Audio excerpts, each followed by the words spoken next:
Hello and welcome to episode 451 of the Crate and Crowbar, a gaming podcast being recorded on the 26th of August, 2025.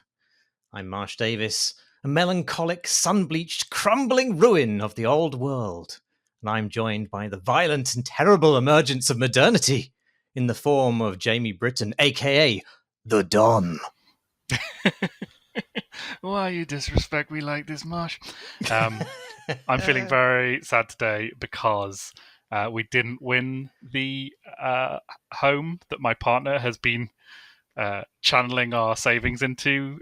Weird house lottery thing, which a certain type of person is very susceptible to. You were in a bidding war? Well, no, it's this thing that they do. I don't know if they do it in other countries, but it's a big thing in the UK, which is like a new form of lottery where it's like, instead of winning a lottery, you win this house in Cornwall. Oh. And you can buy a sort of certain amount of tickets for it. And my partner told me she was doing this, and she said, "Is it okay that I'm doing this?" And I said, "It's fine, but I'm not going to do any like reassurance with you on the likelihood of you winning this house in Cornwall," which I've stuck to. And then the results came out today, and we did not win the house in Cornwall. Wow, what an upset. Yeah, although I don't want to move to Cornwall. It's fucking miles away. And everyone hates you there if you're from somewhere else. I don't know what they're going to think of you, just like there because you've won a competition. But I guess it's what she does instead of video games is get addicted to gambling. Well, I'm pleased for you and sad for her. She was like, I've also bidding on an Xbox. You'd like an Xbox, wouldn't you? And I'm like, not really. sort of a dying concept, really, an Xbox. So I'm good. They're expanding into other markets. So I didn't get that far. So yeah, apart from being vaguely pleased at not having to go and live in Cornwall because we won a competition, I am fine. That's good to hear. That was a Mafia themed introduction, by the way, Jamie. I don't know if you noticed that. I just like to plant the thematic seeds, early on in the podcast that will then blossom into a beautiful lemon tree under which a fatally horny young Italian will be horribly shanked. Hey, well, I mean, obviously I didn't get that reference, and that Marlon Brando impression I did was just because I was feeling Brando-y. I did wonder how long it would take us for one of us to impersonate an Italian, and you delivered. I mean, we'll talk about it more in depth, but it is quite funny to me that one of the main dons in Mafia, the old country, it sounds a bit Brando-y, not too Brando-y, a little bit. He's got a bit, just enough of that. And also the way that the score goes, like do do do do do do do do, and you're like, Do you know? Interesting choice there. Do you know who the score's by? The score is by BT, who was like a briefly famous trance musician, right? Who appeared on like the Matrix 1 soundtrack. Great. I mean, but apparently, he does. I thought you were going to say he was one of the beached things from Death Stranding. Yeah, a cursed whale from another dimension who represents death and possibly, I don't know, the COVID crisis. Yeah, I mean, I actually think that the music is very good. It's even though it does reference Nina Rota, probably a tad too much. Nina Rota? That was the composer of the original Mafia movie, The Godfather. Right, okay. The first Mafia, no. So, we're talking about Mafia, the old country. The old country, yeah. which is the first Mafia I've ever played. Oh, they've just sort of passed me by as games, really. I remember seeing a screenshot of the first one in PC Zone in the late 90s and thinking, that looks like real life, those graphics. Those are incredible, yeah. Those are. They've always had a commitment to kind of pushing photo reality forward in games. Yes. They're definitely the first game I ever sort of thought, wow, photorealism is on its way. And then apparently decided not to play it. I think the second game I thought that about was that Kingpin game, that like first-person shooter gangster game yeah, where you could shotgun people's legs off. Everybody was the shape of a barrel in that game. Like they were. And it was a game that wanted to be about gangsters, but at some point in it kind of really pivoted to the idea of being kind of hip hop gangsters instead of mafiosa gangsters, but never quite committed. So if you play it, it's got this very, very confused kind of cultural tone to it. But yeah, Mafia: The Old Country. What a strange game, Jamie. I mean, I should say I have enjoyed it, and I'd like to say that up front, because I think it's a peculiar game in a lot of ways, and I think a lot of what I'll say about it will sound like criticism, because it is criticism. but even so, I think like the gestalt of it has been quite pleasurable, and there's lots of qualities within it that I really admire. I mean, how have you felt about it? Have you enjoyed your time with it so far? Yes, so I've played maybe the first, I don't know, I played it for maybe 5 or 6 hours. I have to say, I think it's rather excellent, and I've really, really enjoyed it. I went in with kind of low expectations and had that lovely feeling of having those expectations kind of initially sort of confirmed. So for the first couple of hours, I was like, I have really done very little here. I'm just watching, you know. Yeah. And it's not that has radically changed in the hours since, but my too long didn't podcast on this is that what it does with story and character is just very, very good, really, and kind of papers over a whole bunch of cracks, which are pretty conspicuous in play. I think that's exactly it. I think a lot of its elements sort of aren't individually that impressive, but together they kind of distract from one another long enough that the story can kind of just sort of like hold it together. And it is. I mean, you do quite a lot of walking forward whilst things cinematically collapse around you at trigger points in those opening few hours. You really do. Which feels quite old hat. I mean, it's a cinematic, narrative-led, third-person shooty man driving car game set in Sicily in the early 1900s, and it tells a story of nascent Godfather-style gangsterism from quite an interesting historical standpoint, right? Like, I mean, a lot of the kind of mafia media text that we're familiar with start at a later point, and here we see the sort of the birth of that world as it sort of emerges from like these feudal power structures from the preceding centuries, and those are being totally fucked by social change at the beginning of the 1900s, and it's just genuinely fascinating. It's not an era of Mediterranean history that I'm super familiar with. It's not the place where a lot of the mafia tropes emerge, even though this is quite a tropey game in some ways. But it does enough to be kind of like freshly interesting, I think. And it also manages to inject that with like this personal melodrama at its center, which I think is very accomplished in the moment to moment of its storytelling and its performances, even though I think the beats of the story itself are not remotely surprising. Yeah, I think we're very much simpatico on this one.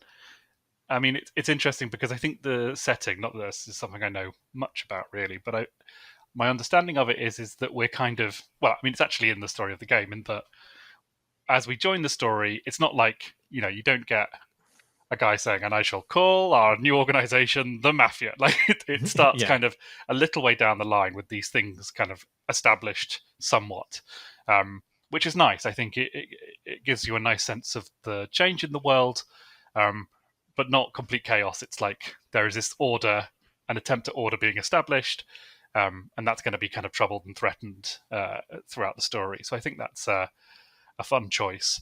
I think the moment I would say that it kind of proves itself is that there is a mission relatively early on in my play, at least. You might call it the end of Act 1 or something, which is like you're kind of going on a trip with the kind of love interest in the game, and I'll do low spoilers as possible. But at the end of that sequence, which involves some shooting, some driving, some, all of the verbs of being a member of the Sicilian Mafia, horsey, sneaky, knifey, talky. At the end of that sequence, there is a kiss between you and your love interest, right? And it's believable. It makes sense for these two to fall for each other. You believe in them as characters in that moment, and you believe in the relationship that's developed between them, even though you've probably seen most of it, even though the story at this point has jumped forward, in month-long increments or something like that, and there's been stuff happening off screen.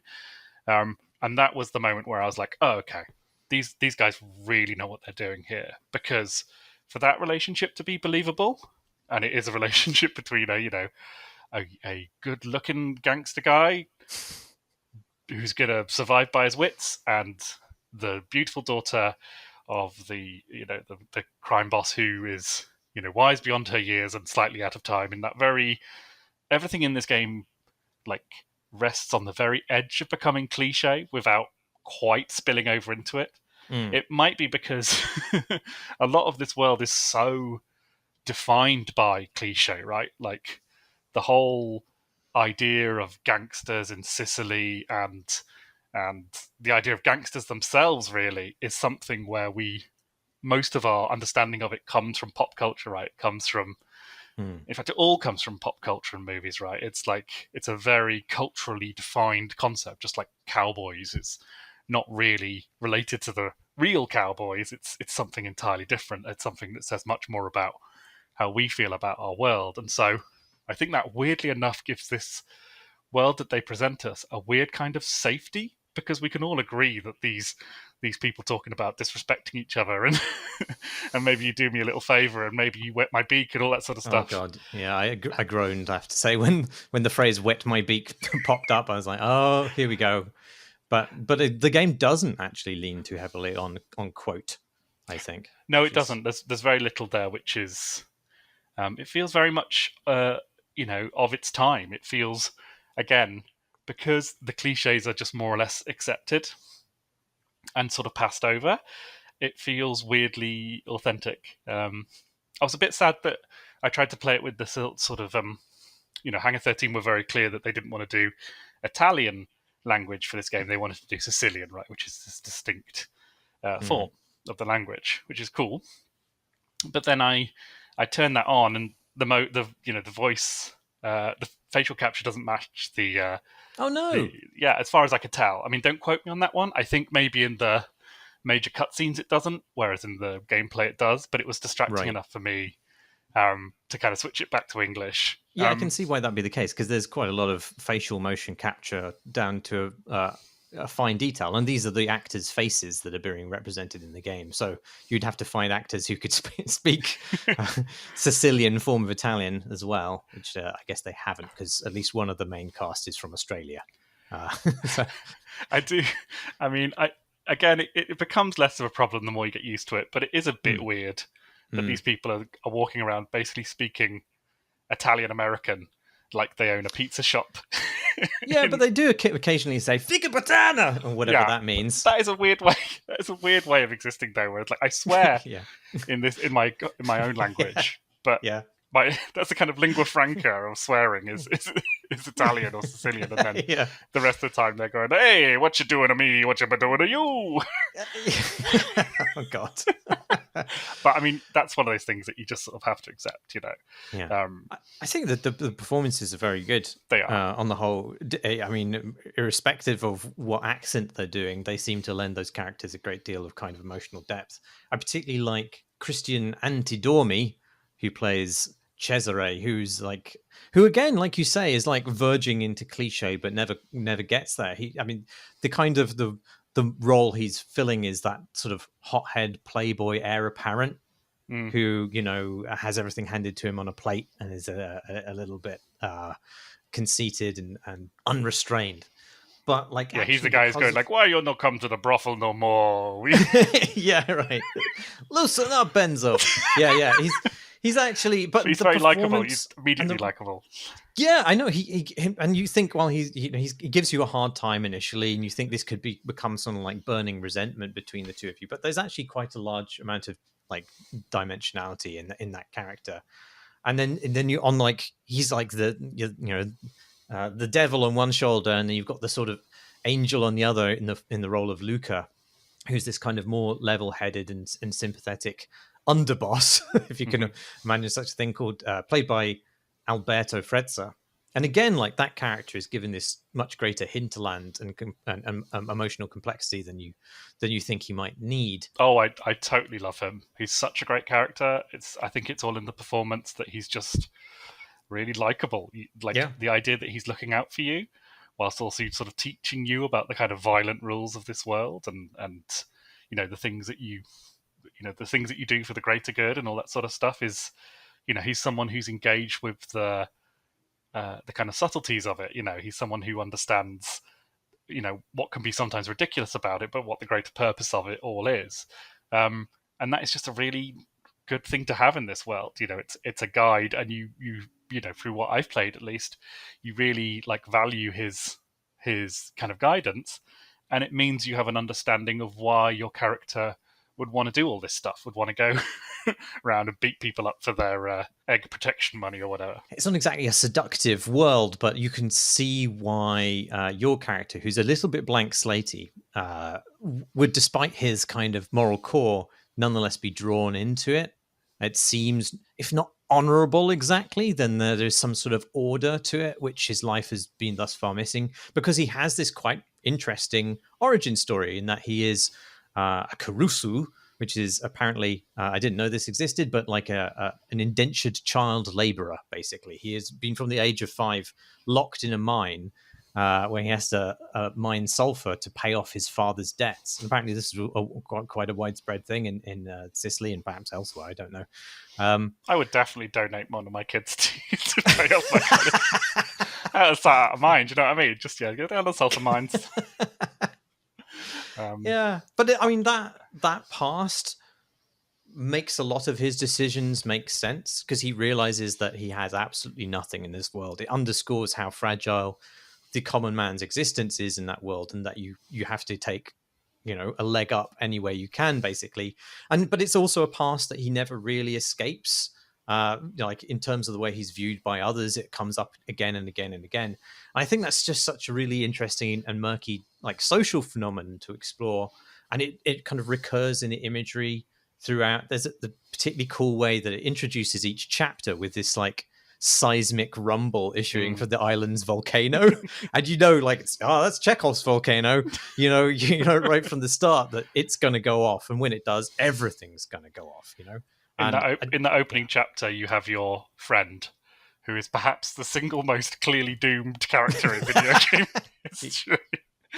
Sort of talking about, read me that letter about the day we go to New York and all this kind of stuff. He's just like, oh, mate, I am so sorry, but you are not going to make it past this prologue. No. I'm so alive. I'm so alive with possibility of the future. The smell of explosive gas in a mine. Doesn't it invigorate you? Yeah. I mean, mechanically, the whole game is not a million miles from the GTA mold, but it has a more surprising emphasis on stealth and a much more limited ambition. And like, I don't. Sounds like that's exclusively a slight. It isn't exclusively a slight. I think that limit of ambition is, in a lot of cases, an example of their focus as a game design studio, more than it is like a total failing. Like, but there are obviously parts of the game which come across as insubstantial in the way it executes things. But I think a lot of it is about scope and what they could achieve and what they decided they couldn't achieve and cut. And as a result of that, a lot of it feels quite quaint. Like I was talking about that beginning where you're walking through an environment that's collapsing, and you're just walking forward and getting to the next trigger point to walk forward again. And that's just like, in a lot of ways, a lot of the things, I mean, it's obviously a visually stunning game, but in almost nothing the game attempts in terms of its like mechanical apparatus is something that you couldn't find in a game from 2010. It feels very archaic. And the way that it's been released, nonetheless, in this modern context with this enormous open world, which it treats, this unspeakably beautiful open world, which it then treats as this backdrop for completely linear cinematic missions, is sort of exasperatingly single-minded. Like, but I sort of appreciate it. I kind of think, oh yeah, this is a game that knows what it is, what it wants to deliver, and it has not been tempted by the bells and whistles of other contenders in the genre. It could easily have filled out that entire open world with, frivolous side missions, and it doesn't. And basically doesn't allow you to roam freely at all ever, except to drive somewhere specific. And it barrels you from one mission right into the next. So there's no kind of like, oh, I'll go here and accept the next mission from a character whilst moving freely in the world. Whenever one mission ends, you're then in the next mission, and you have somewhere specific to go, something specific to go do, and you're basically, and often, but not always, bizarrely, if you so much as get out of the car to look at a view, it'll tell you to get back in and give you a timer and say the game will fail unless you get back in the car. That's like how strictly it polices your freedom in this open world. And I don't mind that per se, but there's an obvious tension there in multiple ways with what the game is otherwise trying to do. First and foremost, the world's presentation is just so intricate and artfully created that to drive past it feels like an insult to the immense talent that has been brought to bear on its creation. And moreover, like, the world offers you this it's just a beautiful mise en scène to be in and to sort of luxuriate in, and you just never have time to. You never have reason to. And there's all these gorgeous crumbling ruins around that you literally never visit in the course of the story. And not even just like amazing postcard moments, but just like every stairwell in that game is interesting to look at. Like every minor sun-baked shack is just sinking into this beautiful bush of lavender beside a dirt track, and there are crickets in the background, and the sunlight is just mwah. And there's a beautiful stairway that enfolds the deftly drawn plaster work, and you just fuck off straight past it all the time. And that's a choice that's been made. The choice has been made to limit your interaction with it, because I would assume this wider world, they couldn't make it as fully and richly interactable within the budget that they set. But I think they've overcompensated. I think the reaction I'm seeing from a lot of reviewers suggests that people have been frustrated by this, that they've somehow missed the point at which it would have been sufficiently interactable. Because there are things in the game which do suggest that you should have more engagement with that world, that the game then totally bells on. Like, I don't know if you've got to this part in the game. I would assume in the first 6 hours you do get this. Like, there's a lot in the opening which tutorializes you on getting certain collectibles and then spending that as currencies to enhance your character. And you can go to shops and buy weapons and buy cars and outfits and horses, and you can equip all these things. And all of that stuff is there. But then the game basically fully and totally prevents you from doing any of that in the majority of missions. Like, it's not consistent, which is doubly confusing. But in the majority of missions, I would say, it totally removes your ability straight out the gate to equip a weapon of choice, to drive a car of choice, what to wear. And like, you get out of the car, it tells you you can't get back in. And so this, there is some struggle in evidence there as to what the game should be and should have become. Yes, I think it's. I think that's very well said. I think there was a moment early on where, you're about to break into a building and you go down into like a drainage ditch thing to kind of climb over something or whatever. And my pal was going, "Come on, come over here. I'll give you a leg up or whatever." And I was thinking, no, I'm going to go and have a look at the other end of this ditch here, because it's the way forward is that way, but I'm going to go and look at this end because there's probably going to be some collectible or something. So I wandered down to the other end of the ditch. Nope, nothing at all. Fuck all that. Like, literally any other game would have put something there, because you're sort of trained on the kind of architecture of these things. Nope, nothing.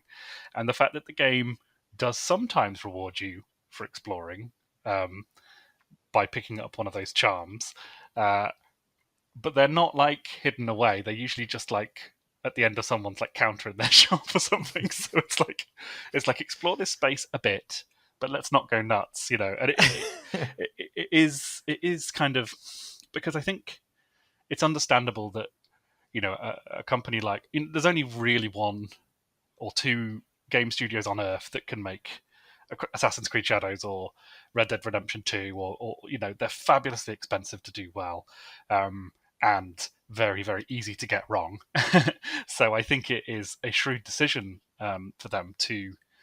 And I think this game is probably a masterpiece of project management in terms of how they've scoped and rescoped.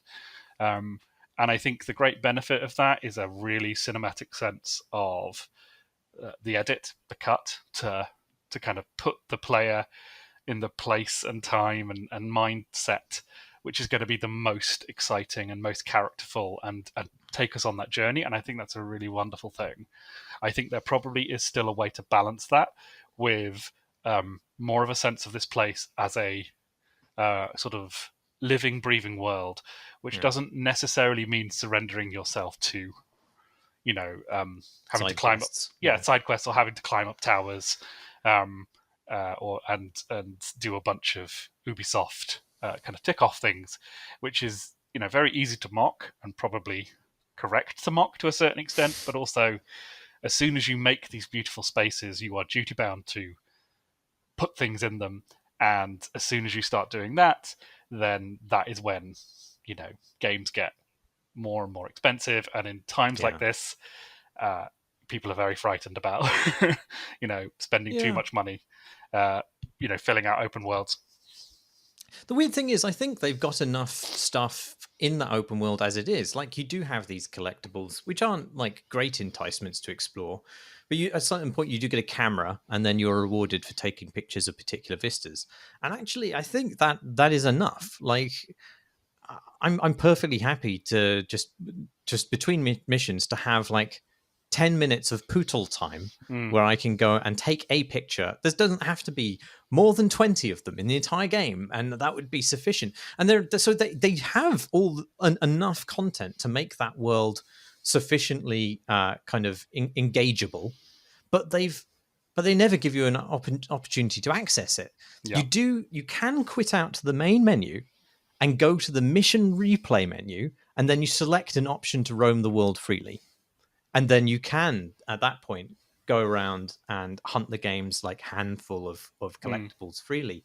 But I mean, that's clearly not being incentivized because they've hidden it. They've literally hidden it in a menu. I struggle to make sense of that choice because I don't feel like they would have had to add any content really to kind of make a better blend of those two.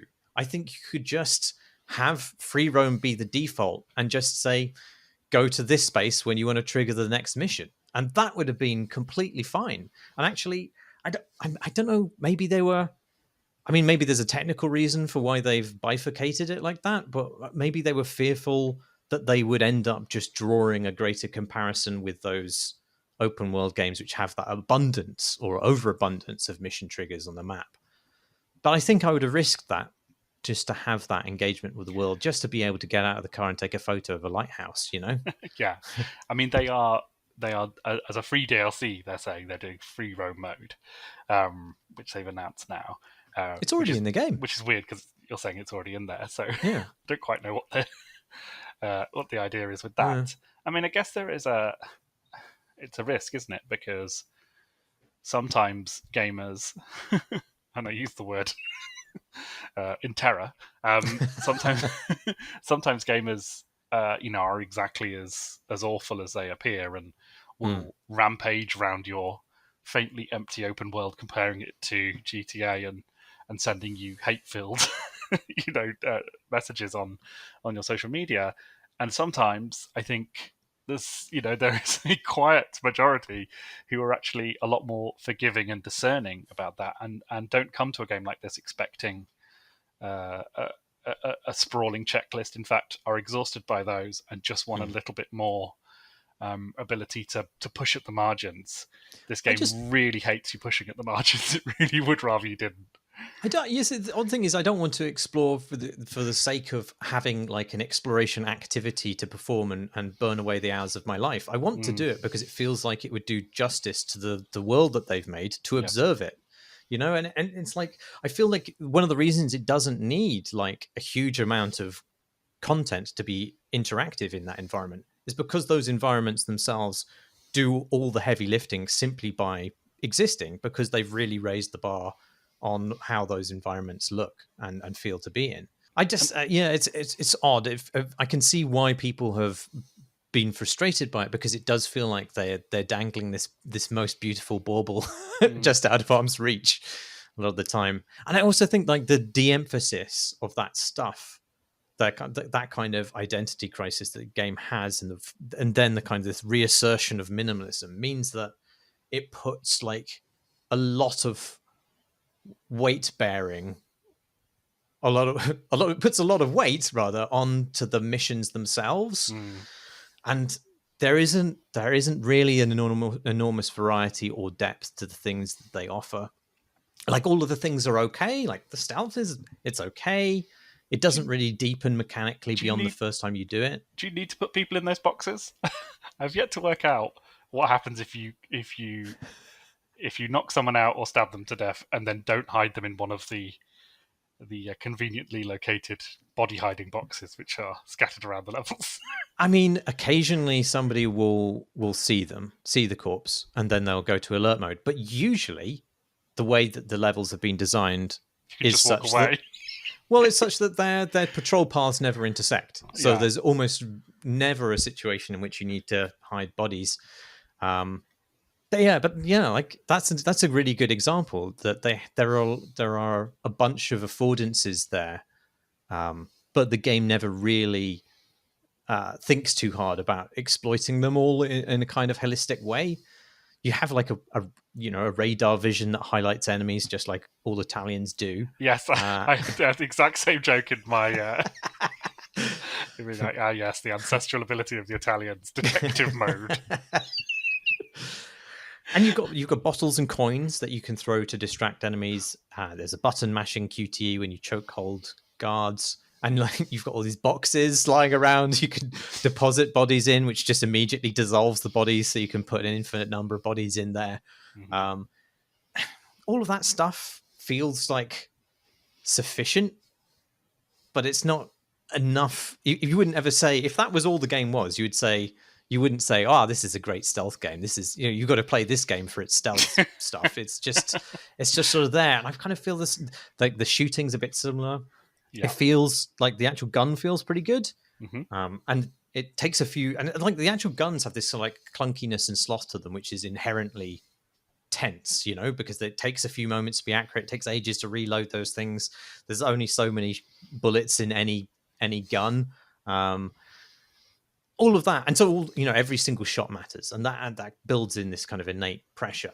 But then, like, the insistence on being this sort of bullet miser creates this weird self-sabotaging incentive, because for some reason you never go into any combat. You, a mafioso, never go into any combat situation with more than 5 bullets on hand. No. So you then have to spend ages in the game patting down every corpse just to pull out a single bullet from them. And you have to do that frequently in situations which are narratively like extremely urgent.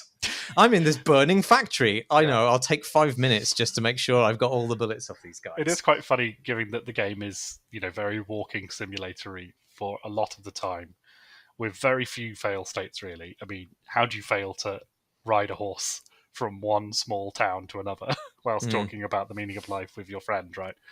And then as soon as a gunfight starts, I die like 4 or 5 times in every single encounter, mainly because I'm so used to being like protected by this game that like I basically think I'm invulnerable anyway, and so I'm like, all right, I'm just going to run out of cover and try and grab that bullet off that body, and then 5 people shoot me at once and I'm dead, and it's like, oh, okay, well, I guess that makes sense, but I've also been living this carefree existence up to now, I think because I like the knife fights, they're quite fun. Again, 2005 vibes, and the horse riding and driving is also good. I think for those things to work, you would probably have to have them in conversation with each other in some way, because at the moment it's like very much it's time to drive, it's time to horse, it's time to knife, it's time to sneak, and it's all siloed off into its own little. Yeah, and it speaks of like, stuff that's kind of was probably there at a certain point, but was kind of scoped down. Like, you've got a knife which you can use to stab people in the neck with, but you can also use it to open doors. Yeah, and you also use that to open lots of boxes around which has currency, but you can't ever spend the currency in the world. So all you do is you blunt your knife. Yeah. So it's like a lot of these things aren't in conversation with each other, but they're not fully in any conversation. No. It feels like sometimes it's like a sentence that just runs out of steam halfway through. The knives, I don't know if you've experimented with the different knives you can get in the game, but there's one which allows you to do combat takedowns, and basically it's so much better just to run around a battlefield and do repeated combat takedowns on everybody, because it initiates a period of invulnerability in which you do this lengthy animation of stabbing somebody in the neck, during which time not only can you not be killed, but all the AI enemies disengage fully from combat and wander off. That's great. And it's like, yeah, I mean, like you haven't Shadow of Mordor. Yeah, it just feels like you haven't fully thought the whole thing through, or you haven't fully implemented the entire kind of like consequences of that design choice. I love the driving model. It's like the crankiest driving model in a long time. You're in these. It's 1900. I'm driving around some ruins in Sicily, and I'm fucking drifting. Diesel. Yeah. Well, I mean, I don't know how believable it is. It isn't believable at all, but it is very fun. Like you're chugging along in these fucking vile, beastly monster machines that like totally choke on hills, and they corner like heavily buttered cows. They're awful cars, and like I remember, I think it was Bizarre Creations, or maybe it was maybe it was the Ubisoft studio in Newcastle, whose name I can't remember. But they wrote about how, like, in their racing games, they'd have to, if they were set in like a real city, they couldn't ever use the actual roadmap of the city, because they need to make all the roads like 5 times as wide in order to account for video game speeds, basically. And I'm not sure that's happened here, and it's all the better for it, because like at times you're given like whatever the 1903 equivalent is of a Formula One vehicle, and asked to drive down like a goat path on a like 45% incline igneous rock slide, and you absolutely can't do that without taking off into the Earth's orbit. And I love it. It's fantastic. I love that it's forcing you to limit your own power, that you have so much power beneath your controller's trigger that it's absolute suicide to engage it sometimes. However, all of the race sequences in the game are totally cooked. Like there's not a single one of them which feels plausibly like it's putting the mechanics of the racing model to a test.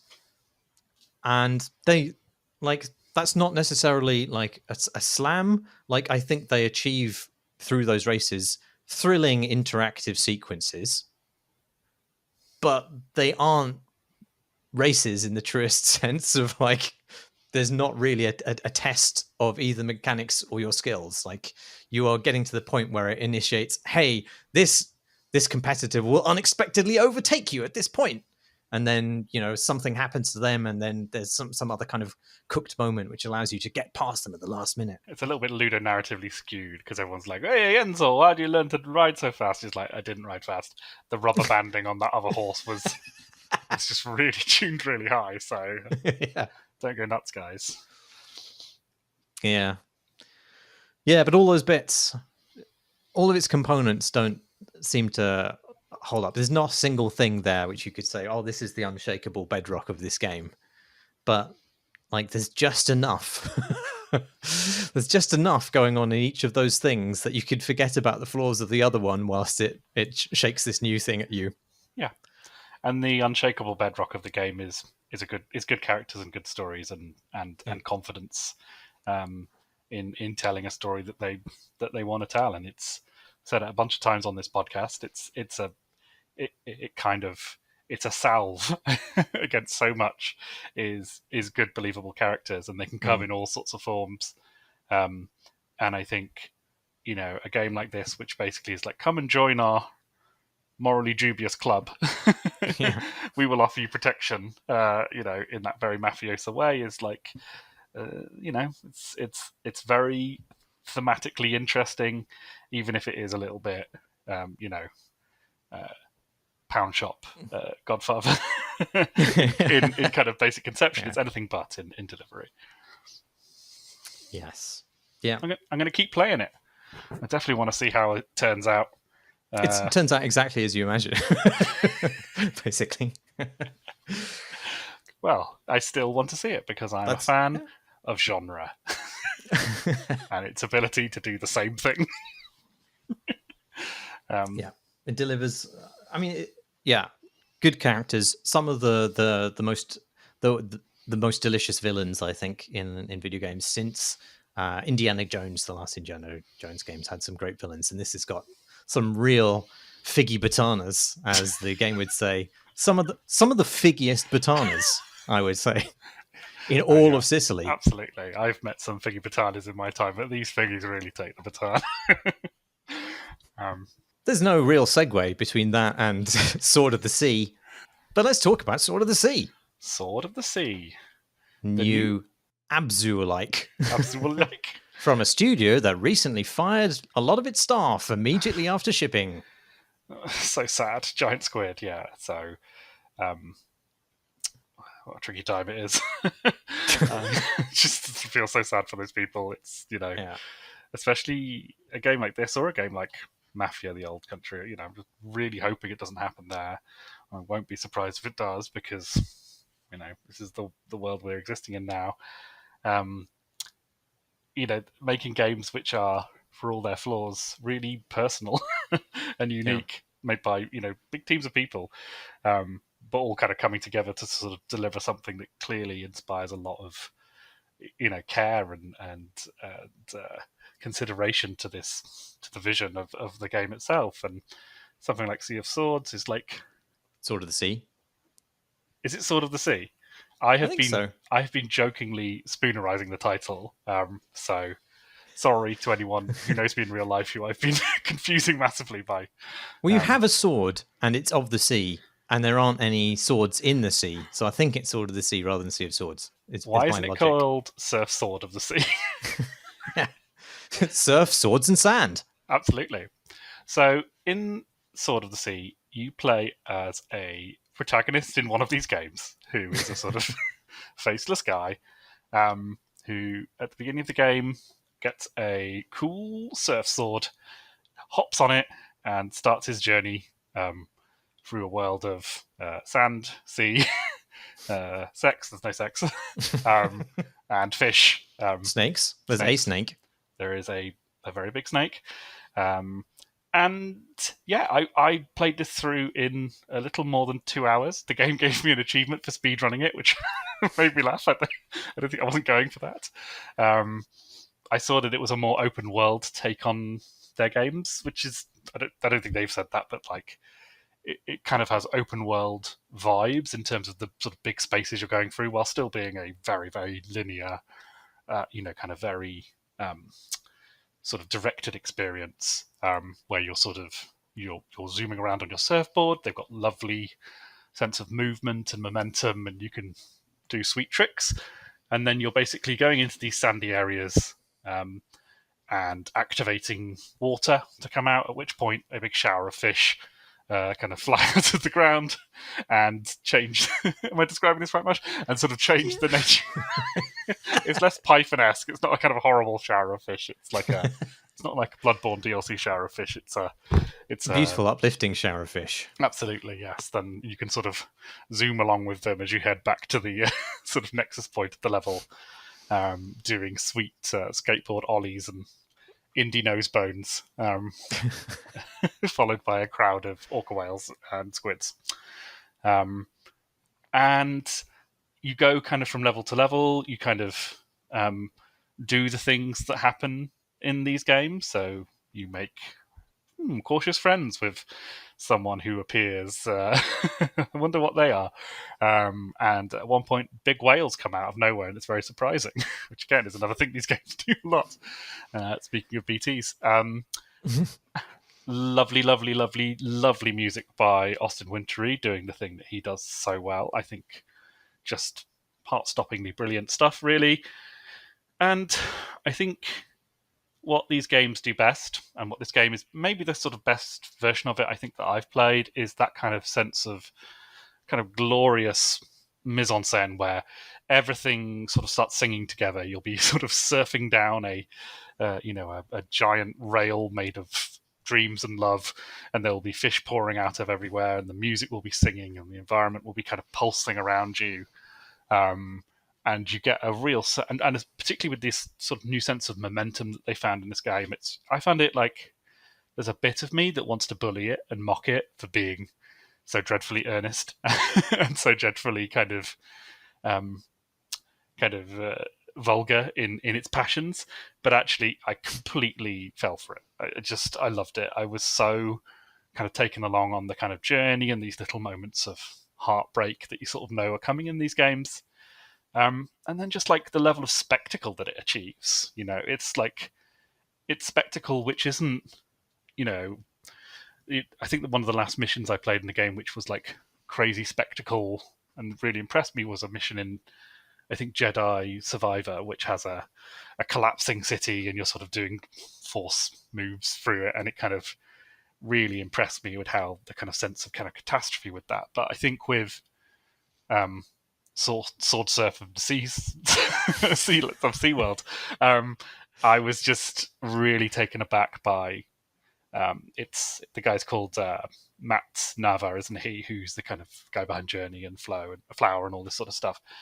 And yeah, God, there's some just real beautiful vistas and really great kind of sequences, set piece, which are kind of by turns poetic and exciting and thrilling. And the fact that it was 2 hours long was just perfect for me. It was just to play it in an evening, perfectly snackable.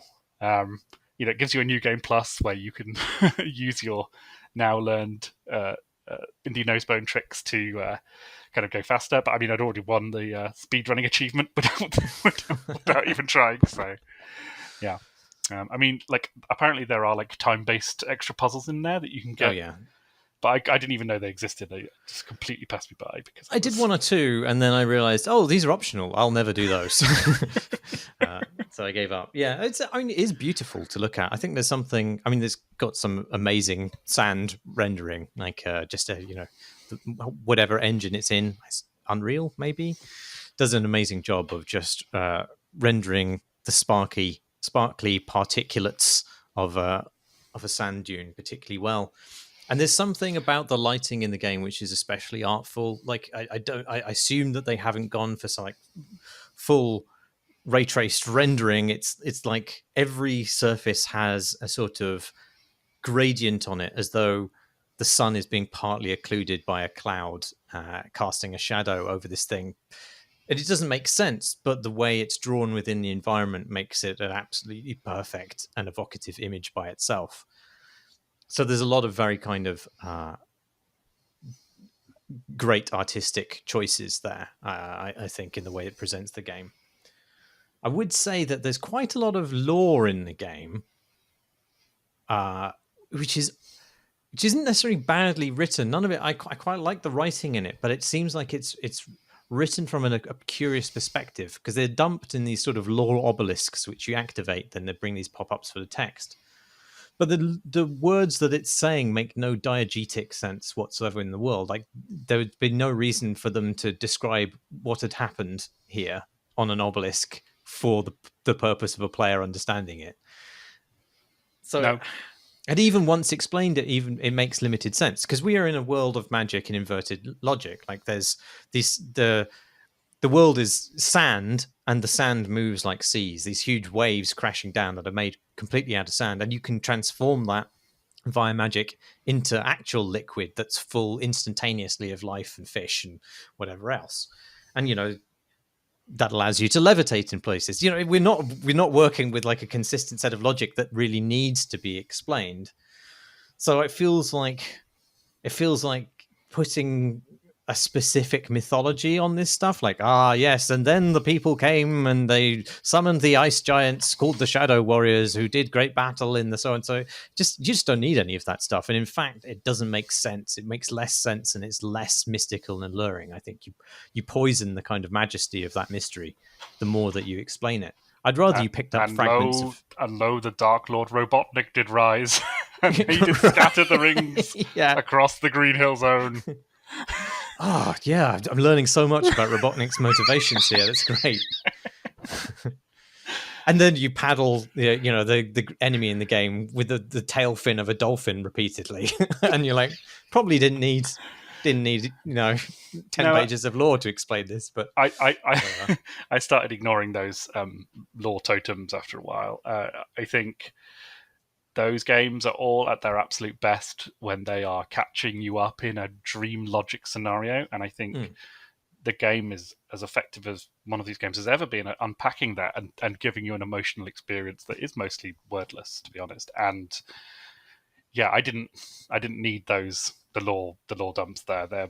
They were perfectly, as you say, they were perfectly well written, and but actually, I think they actually kind of detract from what the game does so well, which is actually gives you the tools to understand this world through play, which is a really lovely thing to have.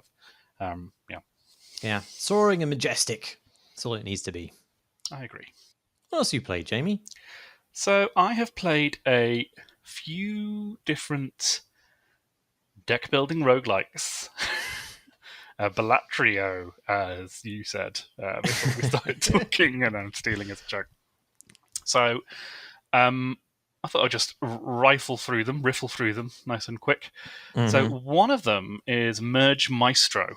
You played Merge Maestro, Marsh?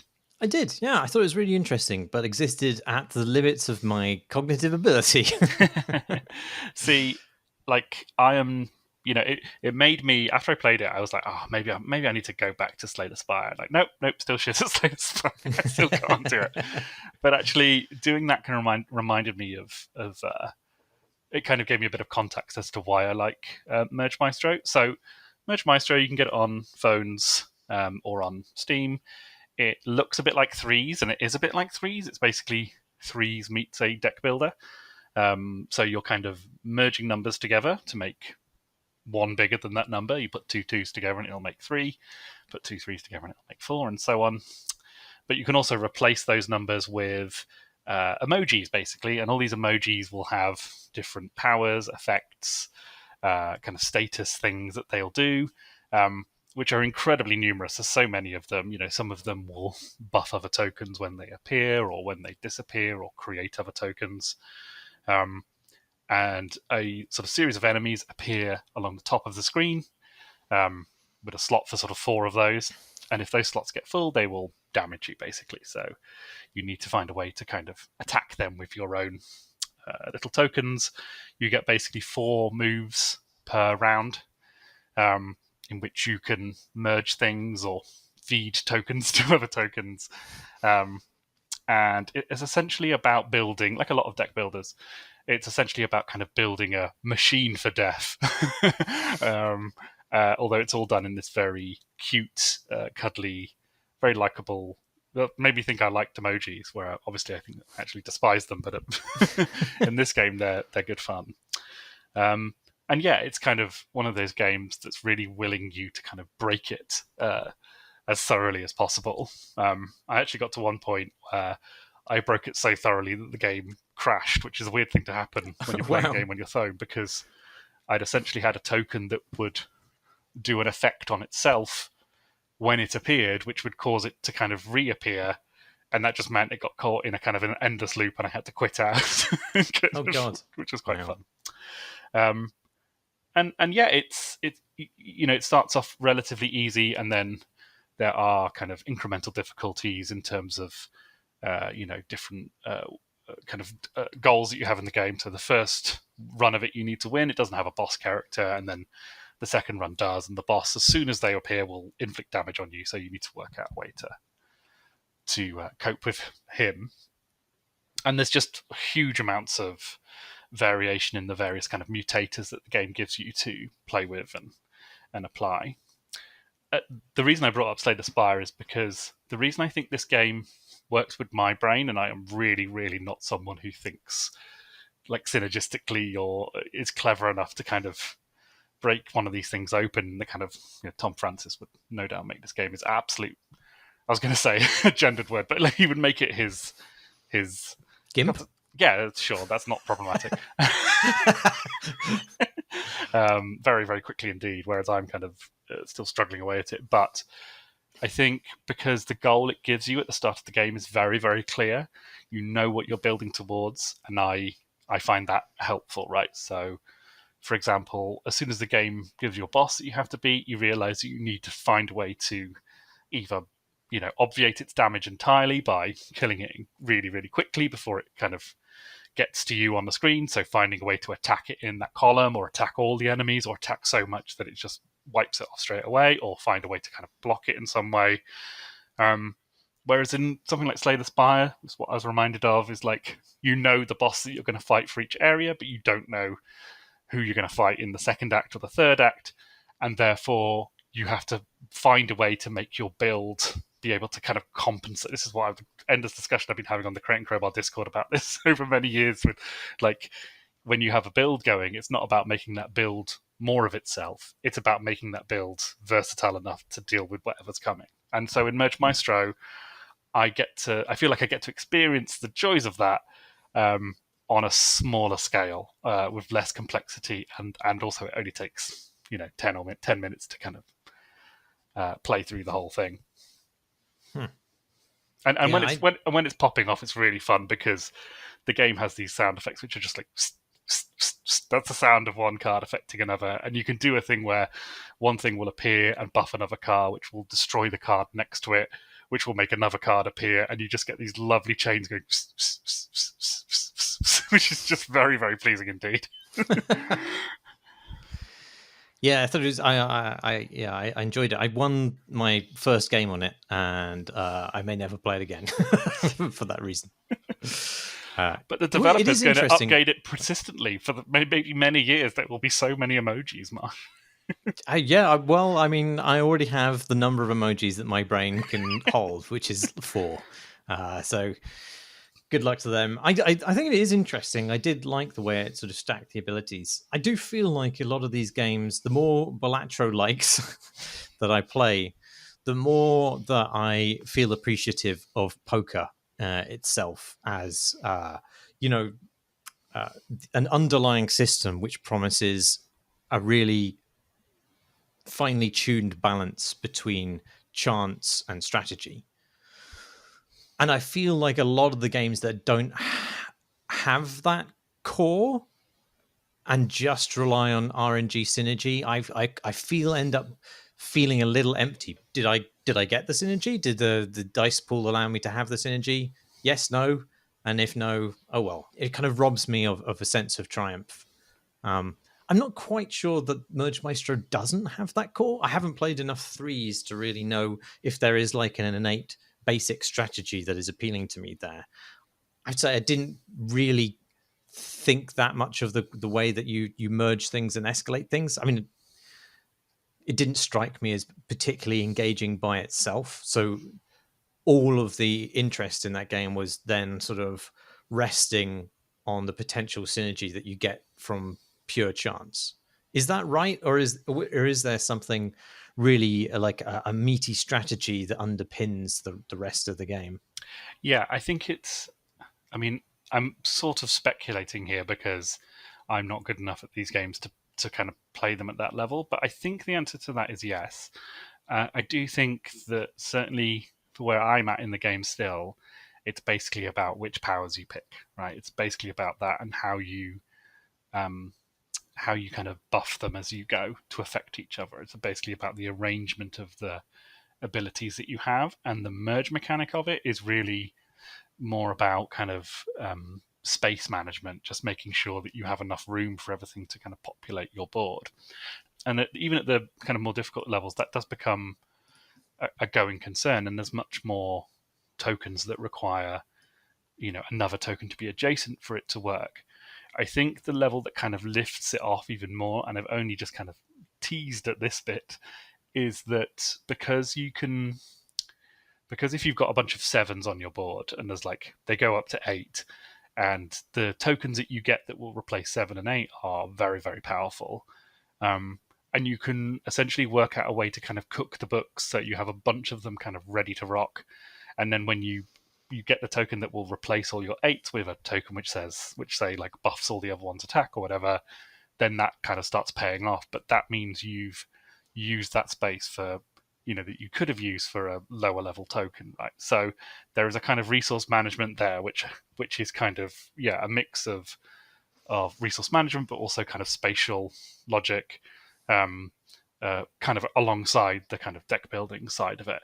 Like, I don't know how effective that is when it's all kind of singing together, because, as I say, it's kind of a level of play that I'm sort of assuming is there, but I've only kind of experienced a little bit. I guess that would be the ideal version of it. Whether or not it pulls it off, I will report back on that one if I ever get there. What about the other two that you've been playing? So, one of them I will talk about Raccoin first, because it's in demo at the moment, open sort of demo play test on Steam. Raccoin, which is published by PlayStack, who are the people who do Balatro, among other things. And it is basically a game, deck building roguelike, based on those like coin pushing machines from the end of Piers and arcades and stuff like that, where you drop 2p in a slot and it falls down onto a rack and pushes some coins off a ledge, and then a £5 note edges 1 nanometer closer to the edge of it, and then your kids ask you for another pound that they can change into 2p coins. I mean, I love those machines. I find them very, very satisfying indeed to play, and will always partake in a bit of coining if I get the chance. So the idea of being able to power up your coins in a roguelike-ified version of it was too good to pass up. And I think it's interesting because I think the game that we talked about a while back, Ball X Pit, or Bollocks Pit as you talked about, that is still the most exciting prospect in this space in terms of a kind of more action-y, roguelike, deck builder-y type. So I think a few of these games are sort of slightly in the shadow of that as it approaches and looms on the horizon. But Raccoin's great. You've got one of those, you've got a big pile of coins on one level and another big pile of coins underneath it. And then you can use either mouse button to fire coins out of either side to land on either side, the left side or the right side, or if you fire them both together, they'll crash into each other and land in the middle. And then you're watching as that push coins down, and basically you're scoring the coins that kind of fall off the bottom edge of it. And then, yes, you've got like special coins that you can buff, all of which are themed completely insane and with no rhyme or reason. You've got coins which are sort of pigs that will mate, make new pigs. You've got wolves that will hunt down the pigs and eat them. You've got things that will explode. You've got these mad like toy dolls that will create hurricanes. Your resource management element of it is that you need to spend sort of tickets like you have in those arcades. Those tickets where you get the prizes, horrible prizes at the end. So you're exchanging them for coins, and so you have to manage how many kind of tickets you're using to buy more coins. And then in traditional sort of roguelike way, it all goes crazy, and it's a real chaos simulator, which is really fun about it, because you'll have coins that explode, you'll have coins that transform into other coins. You'll have relics and stuff which will give you the ability to shake the whole machine and make things fall off. And it's really interesting, and it's a kind of interesting take on exactly what you were saying, really, with the whole sort of skill chance dynamic, because obviously those games are ridiculous and kind of designed to fuck with your own sense of power in a given moment, because it looks like that's just about to fall off, So yeah, and one of the things I do like about it is that if you run out of tickets and coins, which basically is a fail state, right? Because you can't reach the kind of, at each level you need to reach a certain threshold of coins. The game gives you the ability to do the ultimate shake as a kind of extra life, where you'll shake the board very, very rigorously, and that will almost certainly mean that you can kind of keep going a bit longer, which is fun. And also you can do a thing which happened several times, where you can just wait a while. Like, oh no, I'm in a fail state, I've run out of coins and tickets, but if I just wait a little bit, then maybe a couple of coins will drop down and I can get enough to, spin the wheel of fortune to, win a bunch of coins. So yeah, really creative take on the roguelike, I think, which is I think is could be something really special. I hope it can kind of escalate further and further and further, because there's such madness built into it that I really hope that they can, find that and keep that going, because I think Borlex Pit has got that wrapped up. And so, it'll be interesting to see if this one can kind of compete as well. There's an untapped kind of richness to the sort of end of pier in a decaying seaside town entertainments. Somewhere, it's this kind of game you'd find in Weston-super-Nightmare, and I don't know if it's got a global audience, but it's certainly got its own aesthetic, I think, which is worth examining. Absolutely. I mean, I think there really needs to be a survival horror game set in Weston-super-Nightmare. I can't really think of many better places where Weston-super-Nightmare. There you go. This is why you're the writer. There's gold dust. Weston-super-Nightmare. Shut up and take my money. The third and most unholy of the trio of roguelikes I've been playing, and I think you had a look at this one too, Marsh, is a game called Kill the Brickman. I only looked at the trailer. It's absolutely vile. There's just something about its entire vibe which is deeply disquieting. I hate it, and therefore I love it. I mean, it's kind of become a kind of cliche to say that a game looks like a Unity store asset, job. I would say this game looks like a click and play asset store. That is very much the vibe of it. It's developed by a guy called Do Not Saw and published by Ponkel, the person who made Vampire Survivor. Similarly, click and play vibes on that one. In it, and it's another take on kind of roguelike Breakout. So again, we're back with Borlex Pit again. I don't think this game is going to quite compete with that one, not least because it sort of dares you not to play it with how offensively ugly everything is about it. But I also kind of love it. I think it's a really wonderful thing, and it's one of those games which they're put out for like £2.50 or something. So it's basically you can't afford not to play it. And it is it is a game in which the screen is a series of bricks who are also horrible men, all of whom have kind of different powers and buffs and abilities, who sort of slowly attack you, and you are just a disembodied revolver. And you load bullets into this revolver, and the bullets have different kind of effects and versions, right? So the red ones explode, the blue ones bounce, and the green ones inflict poison, essentially. The bullets themselves are worth commenting on because they're all screaming in agony. They're all sort of frozen in a kind of rictus of despair, which is really something. And, all the different versions of them are all kind of differently in horrible states of torment.